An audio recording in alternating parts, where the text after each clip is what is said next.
Praise the lord everyone. मसीह यीशु के नाम में सबको जय मसीह की सलाम को आमदीद।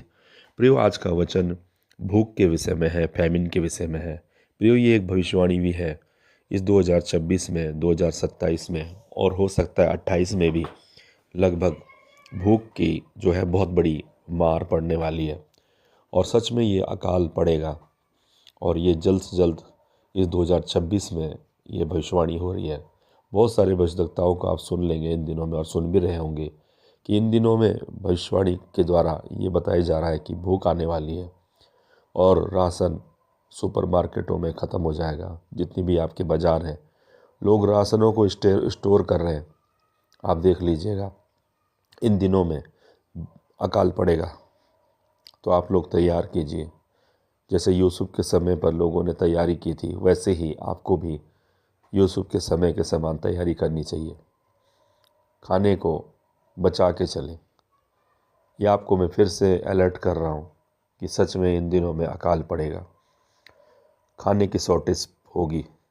तो प्रियो, अपना पहले ही इंतज़ाम कर लें। ये 2026, 27 हो सकता है 28 तक भी चले और ये बातें प्रकट हो रही हैं। प्रियो, आपको मैं ये जो बोल रहा हूँ, आप मुझ पर कैसे विश्वास करें इस बात के लिए? ये तो बोलते ही आ रहे हैं लोग। तो प्रियो, इसमें विश्वास करने का एक तरीका ये है प्रियो कि जब हम देखते हैं कि प्रेरितों के काम में 11 अध्याय उसके 27 पद में अगबुस नाम का एक भविष्यद्वक्ता था, जो यरूशलेम का भविष्यद्वक्ता था। उसने कहा इस पूरी सारे जगत में एक भयंकर अकाल पड़ेगा। तो जब ये एक्ट ऑफ अपोस्टल की पत्री है, उसमें प्रेरितों के समय पर अकाल पड़ा था।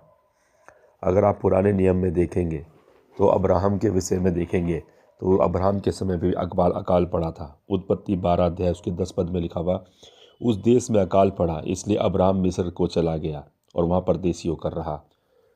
दूसरी बात, बाइबल कोई भी चीज़ है वो रिपीट करती है। और उसके बाद हम देखते हैं इसहाक के समय पर भी देखेंगे। उत्पत्ति 26 अध्याय में हम देखेंगे कि उस देश में अकाल पड़ा और यह उस पहले अकाल से अलग था जो अब्राहम के दिनों में पड़ा था। इसलिए इसहाक गरार को फलिस्तियों के राजा अबीमेलेक के पास चला गया। मैंने कहा बाइबल रिपीट करती है उन बातों को जो चीज़ें होती हैं। इसीलिए जब सबोपदेशक पढ़ते हैं उसमें लिखा है जो बातें हो रही हैं वो हो भी चुकी हैं और जो होने वाली हैं वो फिर दोबारा होंगी। तो इसलिए प्रियो, कोई भी चीज़ पृथ्वी पर नई नहीं है और इसलिए आपको तैयारी करनी चाहिए इस समय पर। बहुत सारे लोग सोच रहे होंगे कि इस भविष्यवाणी विश्वास करें ना करें, आपको करना चाहिए। ये हम उत्पत्ति में देखते हैं उसको फिर दोबारा 42 अध्याय में। यहाँ पर यूसुफ के समय पर अकाल पड़ा, याकूब के समय पर अकाल पड़ा। जब याकूब हुआ, पहले अब्राहम के समय पर हुआ, फिर इसहाक के समय में, फिर अब याकूब के समय पर भी अकाल पड़ा। इस प्रकार जो लोग 42 के उत्पत्ति 42 के 5 में लिखा हुआ, जो लोग अन्न मोल लेने के लिए आए उनके साथ इमैनुएल इज़राइल के पुत्र भी आए, क्योंकि कनान देश में भी भारी अकाल पड़ा। ये आप इस हवालों को देख लीजिए उत्पत्ति 42:5 में। फिर हम देखते हैं रूत की पत्री में, हम रूत की पुस्तक देखेंगे, उसमें रूत को देखेंगे कि कैसे उस समय भी अकाल पड़ा। तो यहाँ पर रूत की पत्री हम जब खोलते हैं उसका 1 अध्याय 1 पद में, जिन दिनों में न्यायी लोग न्याय करते थे उन दिनों में देश में अकाल पड़ा और तब यहूदा के बैतलहम का एक पुरुष अपनी स्त्री और 2 पुत्रों को लेकर मोआब देश में परदेशी होकर रहने के लिए चला गया। बैतलहम में अकाल पड़ा। बैतलहम का अर्थ होता है रोटी का घर, रोटी के घर में अकाल पड़ेगा। प्रियो, इस समय जितना आप देख रहे हैं चारों तरफ गोला बारूद बम, यूक्रेन और रूस का युद्ध थमने को नाम नहीं ले रहा है। सारी उपज वहाँ ख़त्म हो गई। यूक्रेन में बहुत ज़्यादा गेहूँ उगता था, वो अब ख़त्म हो गया। धीरे धीरे करके नकली चावल, ये सब क्यों हो रहा है? युद्ध के कारण सारी धरती तबाह हो रही है। सूखे देशों में आप देख सकते हैं, मिडिल ईस्ट में, वहाँ तो युद्ध और खून खराबा इतना हो रहा है कि धरती कुछ उगाती नहीं, वहाँ पेट्रोल उग रहा है, खाना कहाँ है? हमारे भारत में भी आप बोलते थे इसे कि एक कृषि प्रधान देश है, अब कृषि प्रधान देश नहीं रह गया, ये दुकानदारी वाला देश रह गया। सिर्फ दुकानें मिलेंगी आपको, जो कि खेती वाली ज़मीनों पे लोग घर बना रहे हैं।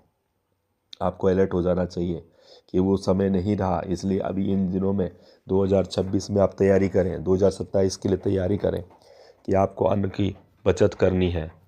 और इसके लिए उपाय यही है जैसे यूसुफ ने किया था, क्योंकि 7 साल यूसुफ के समय पर अकाल पड़ा था, वैसे ही इस समय पर भी हम लोग यहाँ पर कैसे इस बात को समझ सकते हैं प्रियो, मेरे को कैसे पता चला इस बारे में?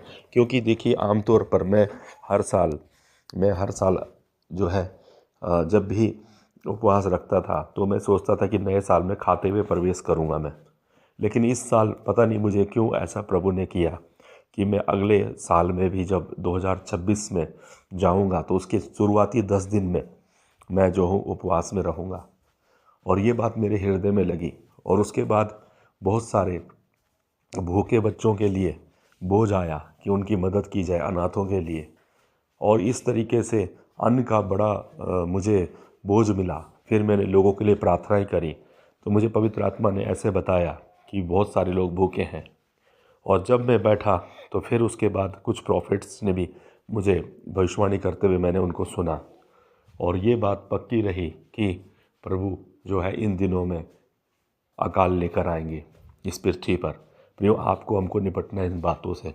हर समयों पर जब भी है उसमें अकाल पड़ा है। इससे पहले आप जानते 2020 में 21 और 22 तक आप जानते हैं कि कोरोना रहा। उसमें लोग अपने जगह पे तो रहे लेकिन अन्न की कमी नहीं हुई क्योंकि अन्न आता रहा, लोग जीवन पाते रहे, रोटी दाल चावल चलती रही। लेकिन अब अकाल आएंगे। प्रभु का वचन कहता है कि जब अंत का समय होगा तो अकाल पड़ेंगे।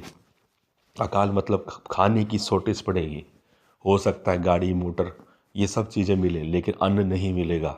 आज अन्न आप देख सकते हैं कौन उगा रहा है? कोई भी नहीं उगा रहा है। खेती करने वाले किसान आत्महत्या कर रहे हैं। 5 रुपए किलो लोग गोभी खरीद रहे हैं। क्या होगा उनका? आप सबसे बड़ी चीज़ इसका एक साइन मैं आपको बताना चाहता हूँ प्रियो। पंजाब में सबसे ज़्यादा बाढ़ आई इस समय। प्रियो, पंजाब अन्न का कटोरा है। पंजाब पूरा देश को खिलाने वाला है। 5 नदियों से बना हुआ पंजाब जिसमें सबसे ज़्यादा फसल उगती है, वहाँ इस बार आपने देख लिया कितनी बड़ी बाढ़ आई है और वहाँ पर उनके खेतों में टनों रेत हो गई है। अब वो भी खाने के लिए परेशान हुए, उन तक हमने मदद पहुँचाई। तो जो लोगों की मदद करने वाला राज्य था वो खुद भोजन के लिए परेशान हुआ। तो ये एक चिन्ह है प्रियो, इस 2026 में ये बात याद रख लीजिएगा। ये भविष्यवाणी की जा रही है कि आप इस समय पर अलर्ट रहें और अन्न की बड़ी कदर करें, अन्न को बचाएं, अन्न को उगाएं और इसके लिए इंतज़ाम करें। यूसुफ ने क्या इंतज़ाम किया था? कलीसिया मैं चर्च आपसे बात कर रहा हूँ, आपने यूसुफ की तरह इंतज़ाम करना है और इस समय खाने की कोई भी वेस्टिंग ना करें। और ये साल 2 साल 3 साल तक भी चल सकता है। तो प्रियो, आप इस समय बिल्कुल जागृत हो जाएं। इस वर्ष के अंत में मैं ये मैसेज दे रहा हूँ प्रियो और आपको अलर्ट कर रहा हूँ कि आप इस बात को समझें और इसकी वैल्यू को देखें। हालेलुया। मैं विश्वास करता हूँ कि जब आपने इस बात पे विश्वास करेंगे और इसकी वैल्यू को समझेंगे तो परमेश्वर आपको उन समयों पर बचाएगा जिस समय परीक्षाएं होंगी। इसलिए अभी से अनाथों की मदद करो, भोजन की मदद करो, कपड़े की मदद करो। जो जैसा बोता है वैसा काटता है। जिसने अन्न बोया उसे अन्न की घटी नहीं होगी। एलिया के समय पर आप जानते हैं, एलिया के समय पर भी अकाल पड़ा था 3 साल तक, 3.5 साल तक। खुद उसने प्रोफेसी की थी कि 3.5 साल तक आकाश नहीं बरसेगा और वहाँ अकाल पड़ा था। आपको बताऊं, इसलिए अन्न की कहीं भी हर जगह कमी पड़ गई थी। तो अभी यह भविष्यवाणी हो रही है। आप इसको एक बुरा संकेत ना समझें। ये एक नियम है, पृथ्वी का नियम है। किस तरीके से नियम है, कैसे आप इस बात को नियम, क्योंकि जब इजराइल को परमेश्वर ने ज़मीन दी तो परमेश्वर ने उसे बताया 6 साल तो तू उसमें उगाना, लेकिन 7वें साल उस भूमि को बंजर छोड़ देना। आज की डेट में हम भूमि पे हर साल कुछ ना कुछ उगा रहे हैं। भूमि को विश्राम नहीं मिल रहा है प्रियो, और कई साल ऐसे हो गए जिसमें भूमि पे विश्राम नहीं है। 70 साल पहले अकाल पड़ा था हमारे देश में और उस समय के बाद आज इस समय फिर दोबारा वो आ रहा है, क्योंकि वो हम उसको विश्राम नहीं दे रहे। इसलिए भूमि खुद ही विश्राम लेती है और इसलिए ये परमेश्वर की ओर से आ रहा है। इसलिए प्रियो, इस बात में अलर्ट हो जाएं और अपने आप को स्थिर करें ताकि आप विश्रांति के दिनों में, कठिन दिनों में शांति पाएं। जय मसीह की। God bless you.